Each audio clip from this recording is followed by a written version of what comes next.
Hello students, good morning. देखिए, पिछले video lecture में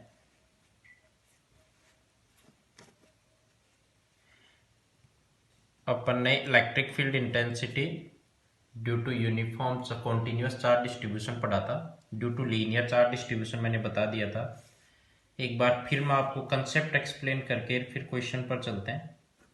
बिल्कुल सिंपल सा कंसेप्ट है स्टूडेंट्स। क्या कॉन्सेप्ट है देखिए, ये कोई मान लीजिए लीनियर चार्ज डिस्ट्रीब्यूशन का एग्जांपल लेते हैं एक बार। इस पर चार्ज डिस्ट्रीब्यूट है यूनिफॉर्मली और इसके इस पॉइंट ओ से आर डिस्टेंस पर कोई पॉइंट पी है। सपोज करो पोजीशन वेक्टर इसका आर वेक्टर है। लीनियर चार्ज डेंसिटी इसकी लैम्डा है।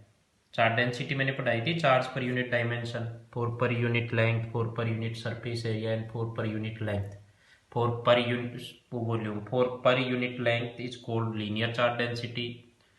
Charge 4 per unit surface area is called surface charge density and 4 per unit volume। याद आ रहा है क्या आपको? Lambda equals to Q upon L, sigma surface charge density equals to Q upon S and rho volume charge density equals to Q upon V पढ़ा दिया था। चलिए, ये तो मैंने आपको रिवाइज किया है। पॉइंट पी पर इंटेंसिटी कैलकुलेट करने का क्या मेथड था वो मैंने आपको सिखाया था। वो कंसेप्ट क्या है, आप बेटा टोटल को पॉइंट चार्ज कंसीडर नहीं कर सकते। आपको फॉर्मूला केवल पॉइंट चार्ज के लिए पता है। Electric field intensity due to point charge q at a distance r is actually equals to K Q upon R square.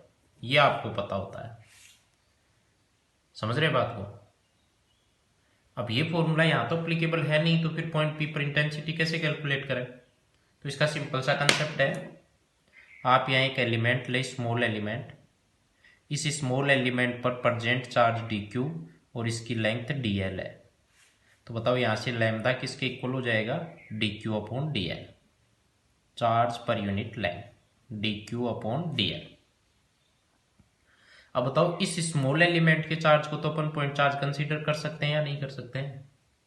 इस स्मॉल एलिमेंट के चार्ज को जैसे ही आपने पॉइंट चार्ज कंसीडर किया, इसके कारण electric field intensity due to small element will D E equals to K D Q upon R square.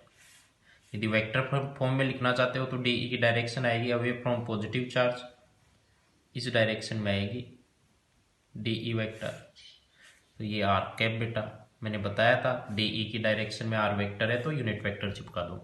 अब complete के लिए इसका क्या कर देंगे? इंटीग्रेशन। तो कंप्लीट इंटेंसिटी ई वेक्टर आती है integration K D Q is lambda D L R square R cap, जिसको लाइन इंटीग्रेशन बोलते हैं। ऐसा मैंने कंसेप्ट सिखाया था आपको। इस कंसेप्ट पर एक न्यूमेरिकल भी आपको करा दिया था। दूसरे न्यूमेरिकल पर चलता है। चलो मैं आपको ये पूछूं कि ये कोई सर्कुलर रिंग है,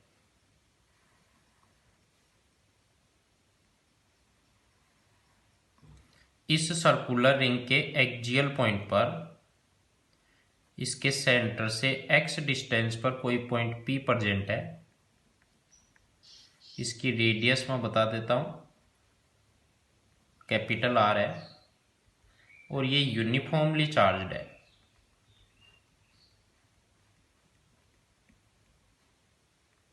यूनिफॉर्मली चार्ज्ड है एंड इसकी linear charge density lambda.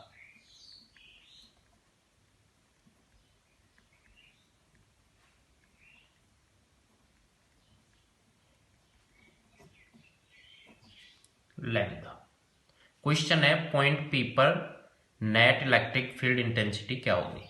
What is the net electric field intensity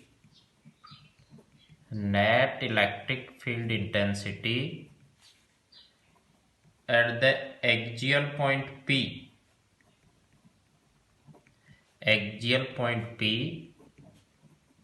of the uniformly charged ring।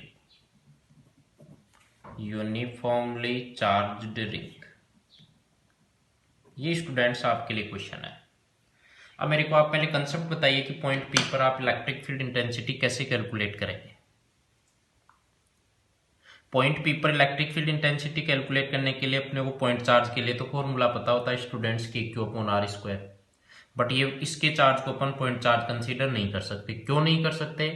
क्योंकि इसकी साइज के कंपैरिजन में इसके सेंटर से इस पॉइंट पी की डिस्टेंस नेग्लिजिबल नहीं है, ये डिस्टेंस बहुत ज्यादा नहीं है। अब नेग्लिजिबल नहीं है तो इसके टोटल चार्ज को अपन पॉइंट चार्ज कंसीडर नहीं कर सकते। हाँ, ये पॉइंट पी की डिस्टेंस बहुत ज्यादा होती तो फिर आप इसके टोटल चार्ज को एक पॉइंट पर कंसीडर कर सकते हो। वही बात है बेटा, सूर्य बहुत बड़ा है, लेकिन यदि अपन पृथ्वी से देखें तो उसको पॉइंट मास कंसीडर कर सकते हैं, क्योंकि उसकी डिस्टेंस है पृथ्वी और सूर्य की वो बहुत ज्यादा है। इसीलिए तो अपने को सूर्य बिल्कुल, सन है वो बिल्कुल छोटा दिखाई देता है, नहीं होता है कैसा? तो वही सिस्टम यहाँ है, यहाँ अब अपन इसके टोटल चार्ज को इसके सेंटर पर कंसीडर नहीं कर सकते, तो आप formula K Q upon R square directly नहीं लगा सकते। अब क्या करें बताओ? कंसेप्ट है, आप एक स्मॉल एलिमेंट लें, मैंने ये एक स्मॉल एलिमेंट लिया है, इस स्मॉल एलिमेंट के बारे में आपको बता देना चाहता हूं। इस पर चार्ज डी क्यू है, इसकी लेंथ डी एल है। क्लियर? बताओ ये डी क्यू ये डी एल, इस स्मॉल एलिमेंट के कारण पॉइंट पी पर आपको इंटेंसिटी चाहिए, तो पॉइंट पी से मैच करो और इंटेंसिटी इधर आएगी। यस और नो? वाई? पहली चीज तो इस स्मॉल एलिमेंट के चार्ज को अपन पॉइंट चार्ज कंसीडर कर सकते हैं। दूसरा, ये पॉजिटिव चार्ज है, पॉजिटिव चार्ज के कारण इंटेंसिटी आएगी अवे फ्रॉम पॉजिटिव चार्ज, तो away from positive charge let the intensity is D E one vector, D E one vector. Clear? अब सपोज करो ये एंगल यदि थीटा है, तो मैं आपको एक छोटी सी बात बताना चाहता हूं। ये एंगल थीटा है तो बताओ इसका वर्टिकली ऑपोजिट एंगल ये भी थीटा आएगा नहीं आएगा? भाई ये थीटा है तो इसका वर्टिकली ऑपोजिट एंगल थीटा। इस डी ई वन के दो कंपोनेंट आएंगे, इस डायरेक्शन में D E one cos theta और इधर आएगा D E one sine theta. ये बताने वाली बात नहीं है, वेक्टर के कंपोनेंट्स रिजोल्व करना वो आपको आना चाहिए। थीटा के साथ वाला कंपोनेंट कोस फैक्टर लाता है, थीटा के विदाउट वाला साइन। अब बेटा ये D E one cos theta ही यहां पर नेट इलेक्ट्रिक फील्ड इंटेंसिटी में कंट्रीब्यूट करता है, D E one sine theta का कोई कंट्रीब्यूशन नहीं है। तो कुछ स्टूडेंट्स कहते हैं सर आपको क्या पता चला? देखिए ये एलिमेंट है, इसका सिमेट्रिक एलिमेंट एक और लो, यहां पर ये सिमेट्रिक एलिमेंट ले लिया, जिसको मिरर एलिमेंट भी बोलते हैं। अब बताओ ये मिरर एलिमेंट या सिमेट्रिक एलिमेंट आपने लिया, अगेन मैं आपको बता देना चाहता हूं, इस पर चार्ज डी क्यू, इसकी भी लेंथ डी एल। बताओ इस वाले के कारण इलेक्ट्रिक फील्ड इंटेंसिटी इस डायरेक्शन में आएगी नहीं आएगी, जिसको आप डी ई टू मान लो। इस स्मॉल एलिमेंट के कारण इंटेंसिटी डी ई टू इस डायरेक्शन में आएगी। ड्यू टू सिमेट्री ये एंगल थीटा है तो स्टूडेंट्स ये एंगल भी कितना आएगा? थीटा। थीटा का vertically opposite angle theta. Again बताओ इस डी ई टू को आप दो कंपोनेंट्स में रिजोल्व कर सकते हैं। डी ई टू का इधर वाला कंपोनेंट थीटा के साथ वाला आएगा D E two cos theta, और डी ई टू का वर्टिकल कंपोनेंट आएगा D E two sine theta. Is that clear? It is D E two cos theta, it is D E two sine theta. Students magnitude of D E one कितना आएगा मेरे को ये बताओ? Magnitude of D E one vector equals to, बताओ इस वाले के पॉइंट चार्ज के कारण फॉर्मूला बनेगा K D Q upon R square. R is the distance from the small element to point P, because of you wants to find out electric field intensity at point P. और ये distance बताओ are है, ये x है, तो obvious fact है, बताने की जरूरत नहीं है। पाइथागोरस थ्योरम यूज करोगे तो ये डिस्टेंस आएगी under root R square plus X square. तो K Q upon R square, देखो क्यू की जगह तो चार्ज डी क्यू है और पॉइंट पी पर आपको इंटेंसिटी चाहिए, डिस्टेंस आर की बजाय under root R square plus X square है, अंडर रूट हट जाएगा बेटा, स्क्वायर करोगे तो फॉर्मूले के according. Its equation first, yes और no? And its direction is along, इधर कोई पॉइंट P1 मान लो आप, along P1 vector. Clear? Similarly DE2 बताइए, similarly DE2 vector magnitude only, Tell me magnitude of dE2. Again the distance is under root r square plus x square. Charge is dq and distance is under root r square plus x square, and you have to find out intensity at point P. Again you will use electric field intensity due to point charge. Why? Because of the charge of small element can be considered as a point charge. So it will become k dq upon r square plus x square. It means magnitude of dE1 is similar to dE2. Exactly. Dear students, direction what will? Direction is along, suppose it's the point P2, along P2 vector. Clear? From equation first and second it is clear. From equation first and second it is clear that magnitude of dE1 vector is equals to magnitude of dE2 vector. इन दोनों का magnitude same है. किस किस का?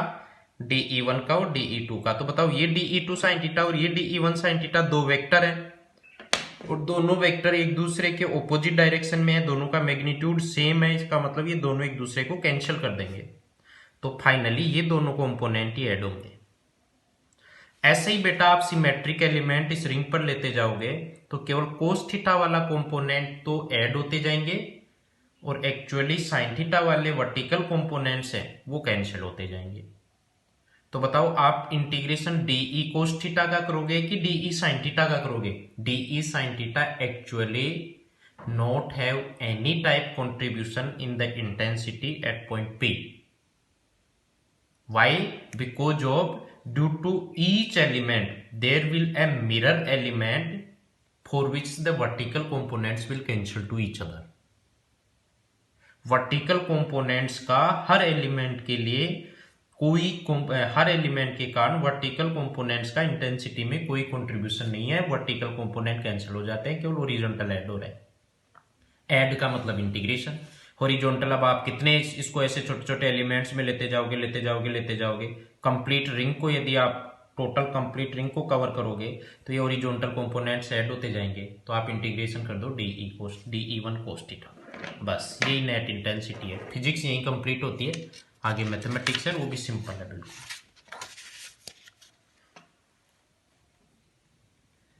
Hence net electric field intensity at the axial point will integration dE1 cos theta. Any confusion?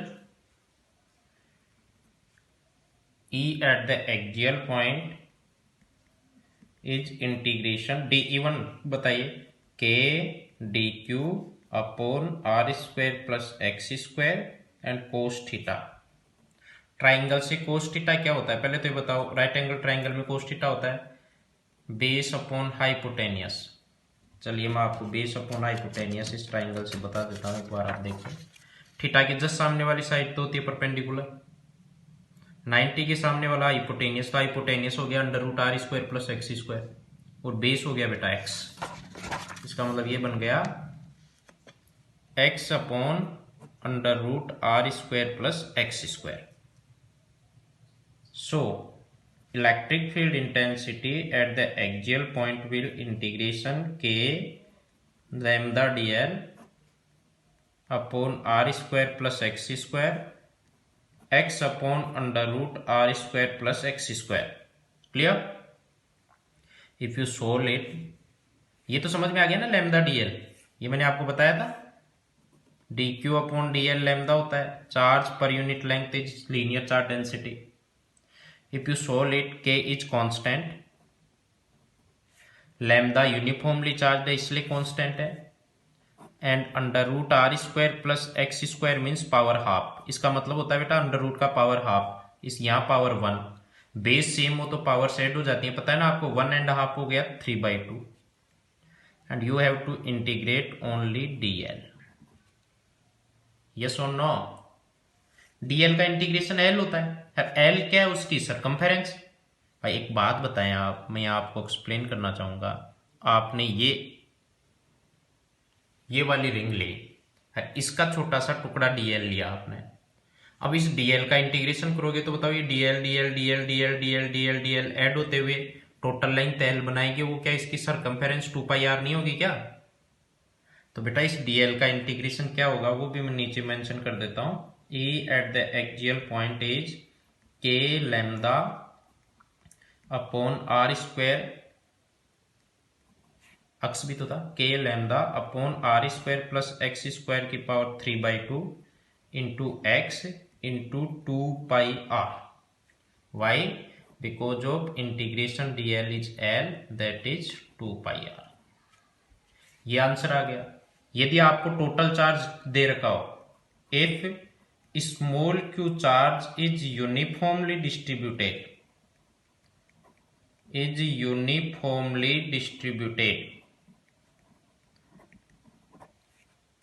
Over the ring. Small q charge यदि uniformly distributed हो ring पर, तो बताओ क्या सिचुएशन बनेगी? सिंपल सी बात है बेटा, आपको मैंने पढ़ाया Q upon L equals to lambda. हर यहाँ पर आपको पता है ना लेंथ टोटल कितनी हो गई 2πr। भाई लेंथ L वो लेंथ है जिस पर Q चार्ज डिस्ट्रीब्यूटेड है, और रिंग के केस में बताओ लेंथ किसके इक्वल हो गई? सरकमफेरेंस के। तो ये लैम्डा यहाँ से क्रॉस मल्टीप्लाई करोगे तो lambda into 2πr can be replaced by Q। तो लैम्डा इंटू 2πr दिख रहा है ना आपको, ये लैम्डा और ये 2πr, इन दोनों का मल्टीपल किससे रिप्लेस कर सकते हो? Q से। So finally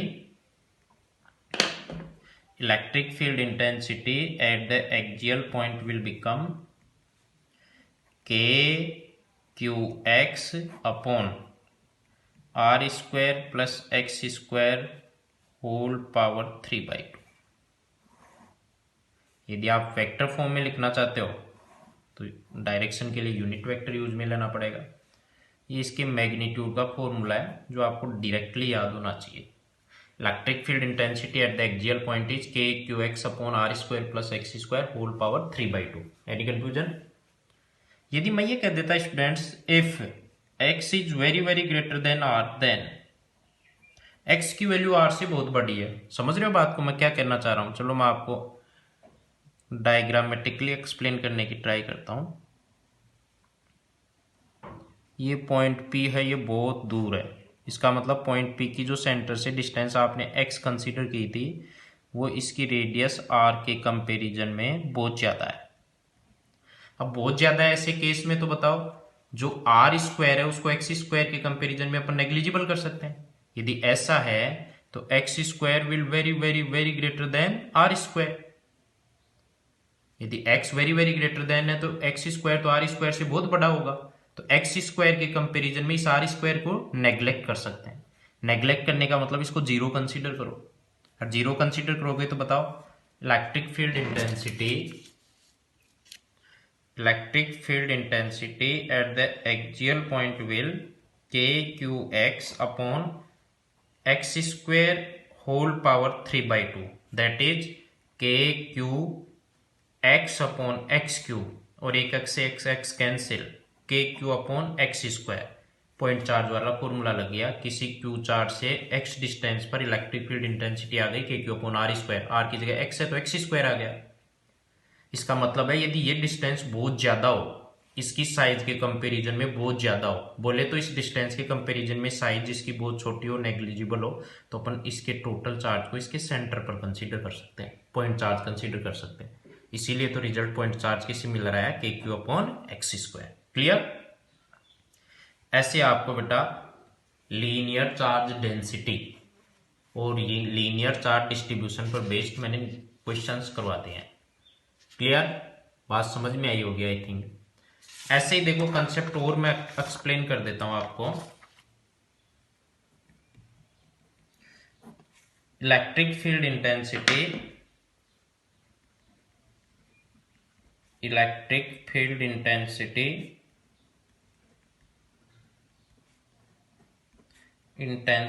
due to surface charge distribution.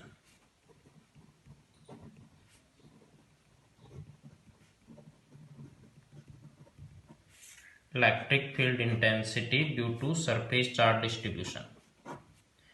यदि सरफेस चार्ज डिस्ट्रीब्यूशन दे रखा हो तो आप इलेक्ट्रिक फील्ड इंटेंसिटी कैसे कैलकुलेट करेंगे। सपोज करो बेटा ये कोई सरफेस है, इस पर यूनिफॉर्मली चार्ज डिस्ट्रीब्यूटेड है and the surface charge density is sigma. Now the surface charge density is sigma at a perpendicular distance r. Suppose this is r vector, position vector of point P.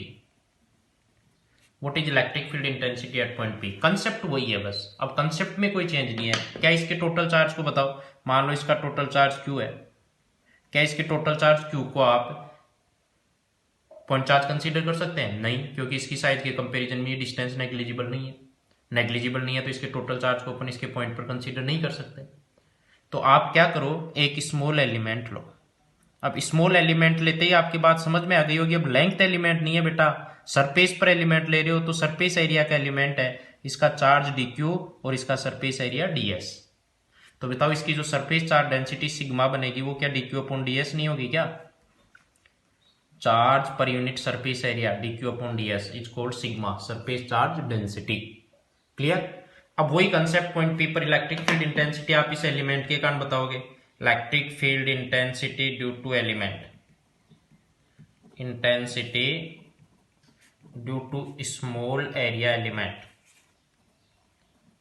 Tell me, due to small area element you can use the formula kq upon r square because of the charge of this small element can be considered as a point charge.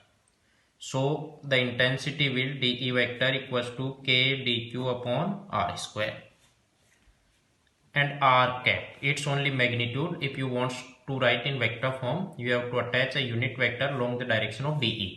Why?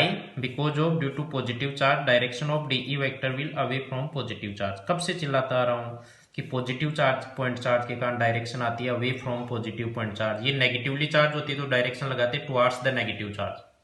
फिर ये are cap नहीं minus are cap लगता है क्योंकि DE की direction are के reverse होती है। यहाँ डीई और आर कैप की डायरेक्शन सेम है तो मैंने आर कैप लगा दिया।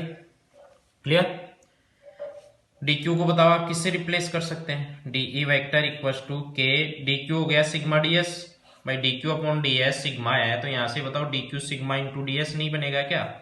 तो ये sigma D S upon R square R cap. और कंप्लीट के लिए इसका क्या कर देंगे? Integration. Hence net electric field intensity at point P. Net electric field intensity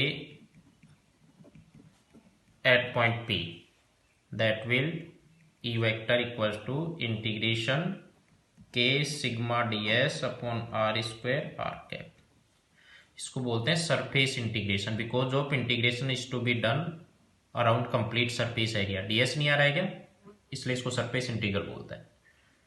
हालांकि इसके एग्जांपल्स अपने सिलेबस का पार्ट नहीं है, कंपटीशन में इसके एग्जांपल्स पूछे जाते हैं, फिर भी मैंने आपको टेक्निक सिखा दी है।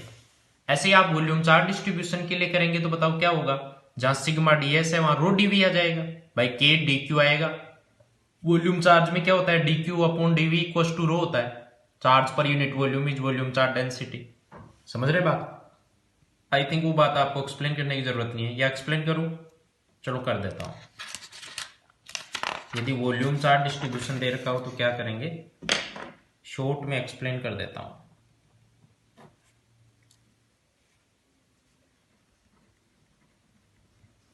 Electric field intensity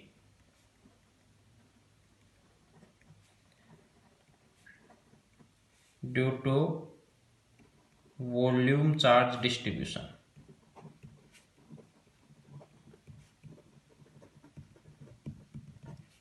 electric field intensity due to volume charge distribution. बताइए electric field intensity due to volume charge distribution. ये देखिए कोई क्यूबिक सरफेस है, 3D सरफेस तो लेनी ही पड़ेगी भाई, 2D का कभी वॉल्यूम नहीं होता है, पता है ना आपको। ये 3D सरफेस ली मैंने कह दिया कि इस पे टोटल पे क्यू चार्ज है और इसका टोटल का वॉल्यूम V है। मान लीजिए इससे इस पॉइंट O से, जिसका पॉइंट P का पोजीशन वेक्टर R वेक्टर है, पॉइंट P पर इंटेंसिटी चाहिए। अगेन इसके चार्ज को अपन पॉइंट चार्ज कंसीडर नहीं कर सकते। आप यहाँ पर एक एलिमेंट लेंगे, वॉल्यूम एलिमेंट आएगा आपकी बार, और इस वॉल्यूम एलिमेंट का चार्ज डी क्यू और इसका वॉल्यूम है वो डी वी है। भाई स्मॉल एलिमेंट है तो चार्ज भी स्मॉल होगा, डी क्यू, और वॉल्यूम हो गया डी वी। तो बताओ इसकी डेंसिटी रो इक्वल टू क्या होगी? रो क्या बोलते पहले तो बताओ, रो होता है क्या? वॉल्यूम चार्ज डेंसिटी, चार्ज पर unit volume, D Q upon D V, ये वॉल्यूम चार्ज डेंसिटी हो गया। अगेन इसके कारण इंटेंसिटी डी ई इस डायरेक्शन में आएगी, अवे फ्रॉम पॉजिटिव चार्ज। तो बताओ डी ई वेक्टर आप लिखोगे तो वो आएगा K D Q upon R square R cap. But now D Q upon D V equal to rho है, तो यहां से बताओ डी क्यू को आप किससे रिप्लेस करोगे? रो डी वी से। अब आपके कंसेप्ट समझ में आया होगा, सब में एक ही कंसेप्ट है, एक एलिमेंट लो, बस उस एलिमेंट पर डिपेंड करता है कि वो सरफेस पर लिया है तो सरफेस एरिया एलिमेंट हो गया, लेंथ पर लिया है तो लाइन एलिमेंट हो गया, वॉल्यूम में लिया है तो वॉल्यूम एलिमेंट हो गया। तो वहां यदि लीनियर चार्ज डिस्ट्रीब्यूशन है तो लैम्डा डीएल आएगा, सिग्मा डीएस सरफेस में आएगा, और वॉल्यूम में रो डीवी आएगा। तो बताओ यहां से डीई वेक्टर किसके इक्वल हो जाएगा? K into rho D V upon R square R cap. And complete के लिए क्या कर देंगे? नेट इंटेंसिटी के लिए इसका इंटीग्रेशन कर देंगे, net electric field intensity at point P. Net के लिए आप इसका इंटीग्रेशन करेंगे तो ई वेक्टर आएगा integration K rho D V upon R square R cap. इसको वॉल्यूम इंटीग्रेशन बोलते हैं। के आप बाहर निकाल सकते हो, यदि यूनिफॉर्म चार्ज डिस्ट्रीब्यूशन है तो रो भी बाहर आ जाएगा। के तो कांस्टेंट होता ही परमानेंट, और रो है वो कांस्टेंट तब होगा जब इसमें यूनिफॉर्म चार्ज डिस्ट्रीब्यूशन हो। ऐसा नहीं होगी कहीं डेंसिटी ज्यादा है कहीं कम है, तो के और रो दोनों बाहर हो जाएंगे, इंटीग्रेशन हो जाएगा। इसको वॉल्यूम इंटीग्रल बोल रहे हैं because of integration is to be done along complete volume or around complete volume of the body। ऐसे आप इस कंसेप्ट से इलेक्ट्रिक फील्ड इंटेंसिटी कैलकुलेट कर सकते हैं। क्लियर? Thank you.